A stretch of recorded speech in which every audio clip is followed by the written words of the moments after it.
जलंधर की हार, वृंदा की श्राप, तुलसी और शालिग्राम विवाह।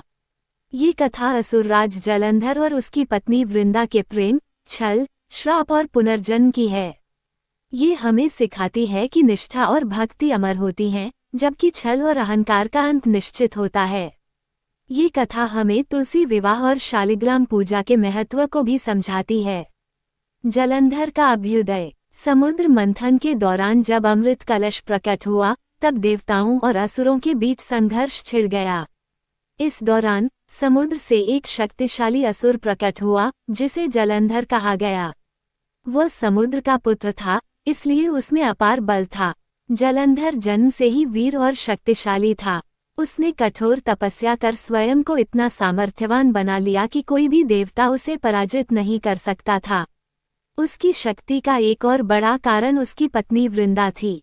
वृंदा की पतिव्रता शक्ति। वृंदा एक महान तपस्विनी और पतिव्रता स्त्री थी। वो सदैव अपने पति की भलाई के लिए तपस्या करती और उसके दीर्घायु होने की कामना करती। उसकी पतिव्रता शक्ति इतनी महान थी कि जब तक वह अपने पति को मन, वचन और कर्म से पवित्र मानती, तब तक जलंधर अजेय बना रहता। यही कारण था कि देवता और भगवान भी चाहकर भी जलंधर को नहीं हरा सकते थे। जलंधर का अहंकार और देवताओं पर आक्रमण। अपनी अजेयता से अभिमानी होकर जलंधर ने स्वर्ग पर आक्रमण कर दिया। उसने इंद्र, वरुण और अन्य देवताओं को परास्त कर दिया। यहाँ तक कि उसने स्वयं भगवान विष्णु को भी युद्ध के लिए ललकारा। लेकिन विष्णु को ज्ञात था कि जब तक वृंदा की पतिव्रता शक्ति बनी रहेगी, तब तक जलंधर को हराना असंभव होगा। इसलिए उन्होंने एक योजना बनाई। भगवान विष्णु का छल। जब जलंधर युद्ध में व्यस्त था, तब भगवान विष्णु ने उसकी माया का सहारा लिया। उन्होंने जलंधर का रूप धारण कर वृंदा के समक्ष प्रकट हुए। वृंदा अपने पति के प्रति पूरी तरह समर्पित थी।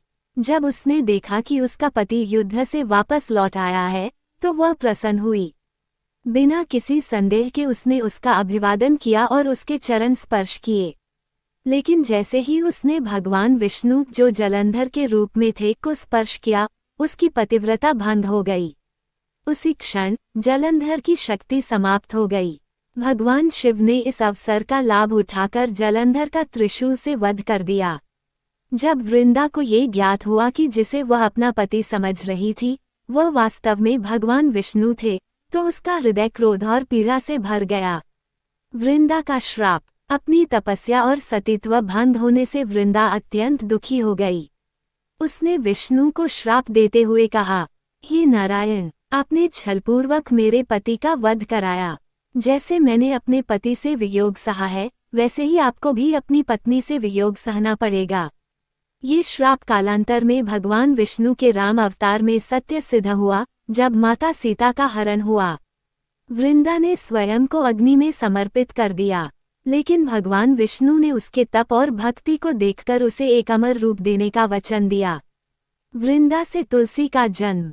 जब वृंदा का शरीर अग्नि में विलीन हो गया, तब उसी स्थान पर एक पवित्र पौधा उत्पन्न हुआ।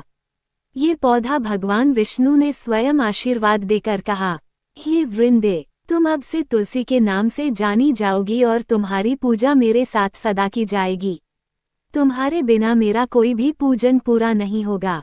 तभी से तुलसी पत्र के बिना कोई भी विष्णु पूजा अधूरी मानी जाती है। शालिग्राम विवाह। जलंधर भगवान विष्णु ने तुलसी से वचन दिया था कि वो उसे कभी नहीं छोड़ेंगे, लेकिन लक्ष्मी माता को ये स्वीकार नहीं था।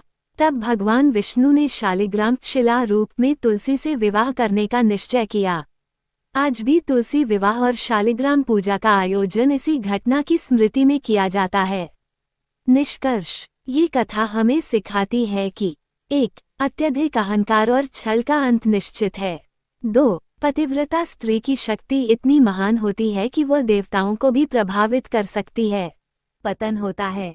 4. सच्चा प्रेम कभी नष्ट नहीं होता, वो किसी न किसी रूप में पुनः जन्म लेता है।